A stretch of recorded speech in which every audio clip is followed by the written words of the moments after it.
The high school in BYU's backyard, but took a little while until Spencer Johnson ended up on the Cougars' front porch. Since Spencer Johnson joined the program, he's been making big plays on both ends of the floor as part of a deep BYU roster. And Spencer joining us now from the BYU basketball annex. Hey, Spence, how you doing? Hey, good to be here. We just heard Brandon Averett describe his path to Provo. How do you describe your journey to becoming a BYU Cougar? Circuitous. Circuitous. You know, getting no one ever expects a journey. You know, ended up at a couple different schools, but definitely glad to be here now.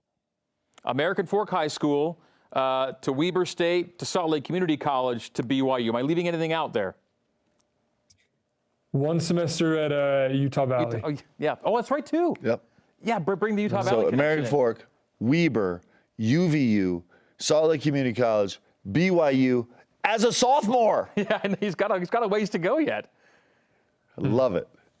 Spencer, you have a brother that's a basketball player, and is he currently on his mission? He is. He actually gets home here like a month or so. And when he gets back, he's ticketed for University of Oregon. Is that right? Yes.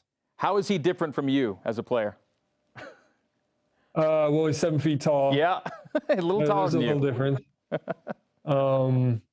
But he can do it all. He's a really good player. I'm really excited for him to get back and start his journey. You know why Spence is saying that? Because we think it's not done in stone, but we think we're playing at Oregon next year, and so he's already just trying to sweet talk his brother so he can go just give him the business when we roll into that gym. I know how you guys think, man. Well, you know he's never beaten me, and he never will. So. There we go. I like that. I'll tell you what. We'll have Oregon on the schedule for the next 3 years then. Let's go. I like it. Coach, it was last week on this show that you broke some news about Spencer. Yeah, well, this is actually, I'm so excited about this because before we came back on the air, we were talking to Spence over the deal, and I brought up Izzy and said, hey, can we ask you some questions about Izzy? He grabbed his water bottle and took 3 long drinks. I could tell he's feeling the pressure. Spencer, tell us about Izzy. What do you got for us? So I got engaged last week. I did it up in Heber City. We've been dating about 6 months, and it's just the love of my life. So I'm excited to make it, official finally, seal the deal. When is the date? May 21st. And we're inviting all of Cougar Nation, right? Everybody is welcome. Everybody roll up. Come dance with us. Come have a party. As long as they wear their masks. All right. This year, you are shooting almost 40% from the three-point line.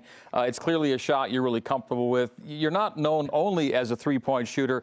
You can do it in any number of ways. And, Coach, defensively, I think he's as important sometimes as he is on offense. Spencer, maybe the question to you is, how important is it that you be kind of viewed or seen as a well-rounded player, not just a guy that can make shots? It's everything.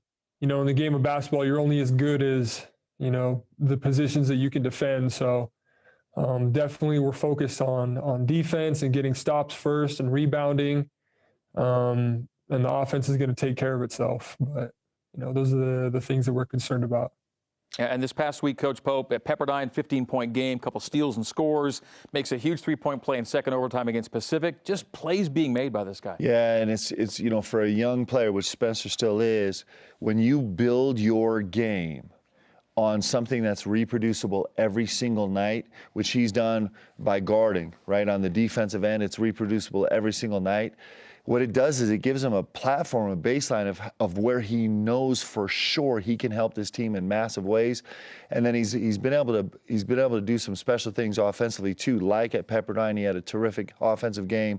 Like plays down the stretch, like we're watching right now, a huge play, ball fake, pass fake, drive, and an N1 basket.